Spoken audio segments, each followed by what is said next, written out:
E olha, gente, o bloqueio parcial da Ponte de Igapó, iniciado há pouco mais de um ano, né, já gerou um prejuízo econômico significativo aqui para nossa capital Potiguar. Pois é, com um impacto mensal de quase 18 milhões de reais e um total de 233 milhões durante os 13 meses de interdição, o bloqueio afeta diretamente mais de 350 mil moradores da Zona Norte. E aí, para a gente entender um pouquinho melhor, né, sobre os impactos e as possíveis soluções, a gente vai conversar a partir de agora com o diretor do Departamento de Planejamento da STTU, o Nilton Filho, tá conosco hoje, vai trazer aí, né, esses cálculos e o que esses cálculos, Nilton, representam para nossa população. Seja muito bem-vindo, prazer tê-lo conosco hoje para essa discussão importantíssima, principalmente para o pessoal da Zona Norte. Bom dia. Bom dia, Andresa, bom dia, Edivan.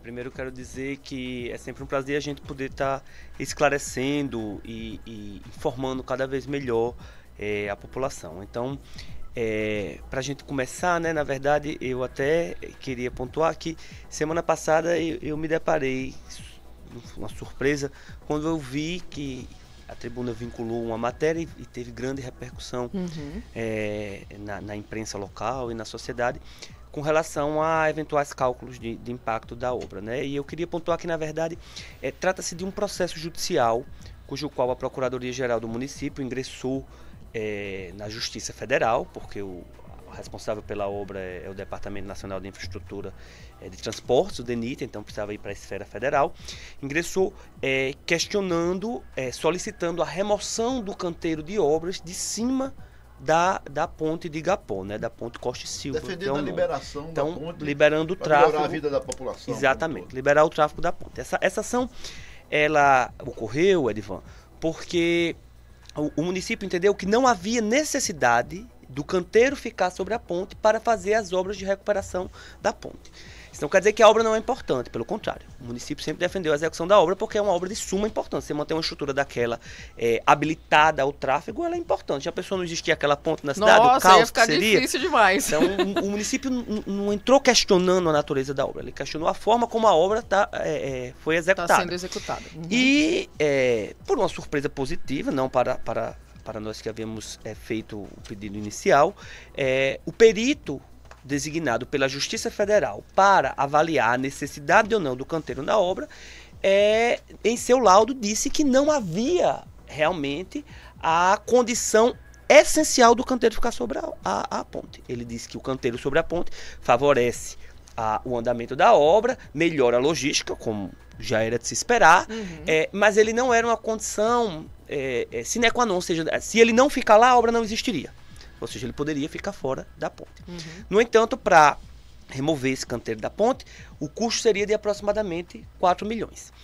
E o que é que ocorre? Essa ação, ela não é uma ação agora. Quando a gente entrou com essa ação, a gente imaginava que chegaria o julgado da sentença poderia ocorrer antes de haver a mudança do canteiro, porque o canteiro primeiro ficou na ponte que liga a região norte a leste-oeste, né, no sentido de quem vem da Zona Norte para o centro, e a gente já tem informação que ele iria mudar de lado, iria para a faixa que sai ali da Felizardo Moura em direção a João Medeiros Filho. E a gente imaginava que neste momento o canteiro poderia ir para outro local. No entanto, por prazos judiciais e ações, o canteiro mudou antes do laudo. Por isso que esse custo existiu, porque você já removeu o canteiro, agora você iria ter que remover novamente. No entanto, o perito, ao dizer que realmente não havia essa extrema necessidade do canteiro ficar sobre a ponte e de haver esse custo, a gente questionou no processo se havia um custo financeiro para isso, mas qual o custo social? Porque todo estudo ambiental, que quando nós vamos fazer uma obra, ele exige o estudo de impacto de vizinhança ou o estudo de impacto social, onde a gente vai dizer qual é o impacto daquilo na obra. E o perito disse que não consta isso dentro do processo. Ou seja, foi feito um licenciamento, mas não foi cobrado o impacto social. E que ele não tinha condições de estimar esse cálculo de impacto social, porque era uma matéria complexa, uma matéria transversal que envolveria várias áreas.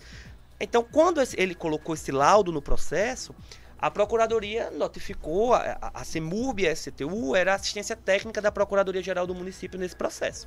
Então a Procuradoria notificou para que a gente se manifestasse com relação a esse parecer.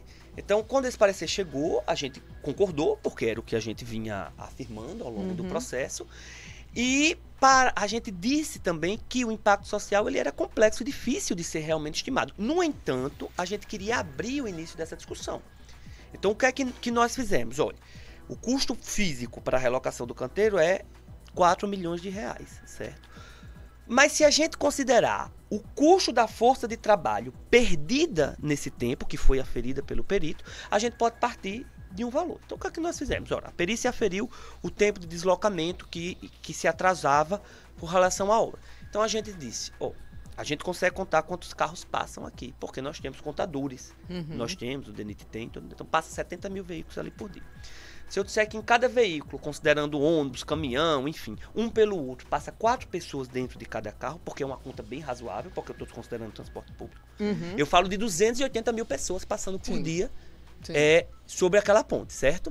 E aí, se você pega que essas 280 mil pessoas, elas perdem 20 minutos no deslocamento de manhã e 20 minutos no deslocamento à tarde, eu digo que só aquela obra impacta 40... Razoável, bem razoável. Porque 20 minutos na idade é pouco.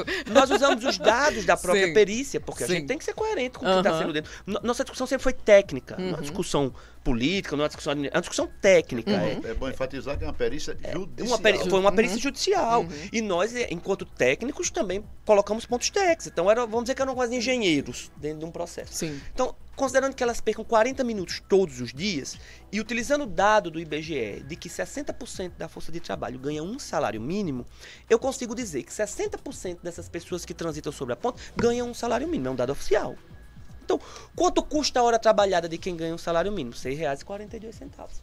Então, 40 minutos custa pouco mais de R$4. Se eu multiplico esses R$4 por 60% de 280 mil pessoas e considero somente os dias trabalhados no mês, que são 26 dias pela legislação, nós chegamos a um custo de 18 milhões. Sim. Então, isso é para a gente iniciar uma discussão de impacto social. Porque eu tenho o custo com combustível aumentado, porque quanto mais tempo no trânsito, maior o consumo de combustível. Eu tenho um custo de aumento de taxa de emissão de gases de efeito estufa, porque carro parado emite mais poluente. Eu tenho um custo de transporte que eu falo de mercadoria. Na hora que eu não consigo cumprir o meu horário, eu faço menos viagem, então logo o meu frete aumenta. Eu tenho um custo das viagens por aplicativo. Isso é notório, quem mora na Zona Norte, que pega um aplicativo, sabe que se pagava 20 ou 30 reais para passar, hoje está pagando 50, 60 reais. Então, esses custos, esses demais custos, não foram avaliados, nem foram apreciados. Eles foram apenas apontados. O que é que a gente queria dizer com isso? Ora, 4 milhões parece muito quando eu digo para você 4 milhões. Mas quando eu digo que 280 mil pessoas, 60% dessas pessoas representam uma força de trabalho de 18 milhões, 4 milhões começa a aparecer pequeno. E se eu somar o restante... Então, o que a gente queria levar para a juíza nesse momento era que a ordem de grandeza de 4 milhões pode parecer significativo, mas o custo social é muito maior do que 4 milhões de reais. Certo? Então, foi isso que nós colocamos na verificação do laudo. E aí, de repente, acho que a imprensa tomou ciência que a gente estava nesse nível de discussão e trouxe essa discussão e fez a conta pelo período da obra, somente esse aspecto chegaria aos 230 milhões de reais. Uma das discussões mais importantes, porque você está mexendo com a vida das pessoas, com a mobilidade da cidade, com prejuízos para o cidadão, com a paciência do cidadão. É importante, ainda vai render muito. Por exemplo, a Justiça poderá sentenciar aí, diante desses dados novos, diante da própria perícia que ela fez e dos novos estudos que a STTU realizou, de determinar que a partir de agora, enfim, se libere uma via de acesso da ponte de Igapó? Então, é até bom, Edivan, você colocar isso, porque assim, como eu coloquei, a discussão foi sempre muito técnica, certo? E aí, no parecer, o perito diz que isso custa 4 milhões, certo? E a gente sabe que todos os contratos têm limites de adequação financeira, certo?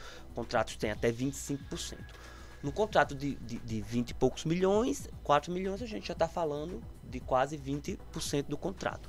Então, a gente sabe que, legalmente, a não ser que haja uma decisão judicial, poderia ser feita uma adequação superior ao limite oficial. Então, sabendo disso, o que é que nós dissemos? Ora, o perito disse que o canteiro não é obrigatório, que não há risco à trafegabilidade e que é possível, porque essa foi uma das perguntas que nós fizemos, é possível liberar parcialmente? O perito disse sim. Então, o que é possível? Por que não, fora do horário de expediente da obra, por exemplo, sábado, domingos e feriados, liberar um lado da ponte que está com o canteiro central. E aí a gente foi um pouquinho mais além. Disse assim, se é possível nesse período, por que não garantir que no horário de pico, até as 8 da manhã e a partir das 5 da tarde, a gente também permita uma passagem de uma faixa a mais. Resolve 100% o problema? Não. Mas em vez de eu ter 2, eu passo a ter 3 faixas. Isso vai aliviando. São alternativas, né? E seria uma alternativa de baixíssimo impacto financeiro. Então, quando nós terminamos esses cálculos, fizemos essa ponderação, nós demos essa sugestão como uma espécie de conciliação. Ok, não vai remover, não podemos remover, mas será que não poderíamos fazer isso? Então, a gente entende que há ainda uma possibilidade de melhorar, porque a gente sabe que obras têm imprevisto, ou seja, essa obra tem um prazo, ela já foi alongado um pouco por questões de obra, pode passar mais um tempo e aí a população vai sendo penalizada e a nossa ideia é sempre tentar diminuir esse impacto, como a gente fez durante a Felizardo Moura, né?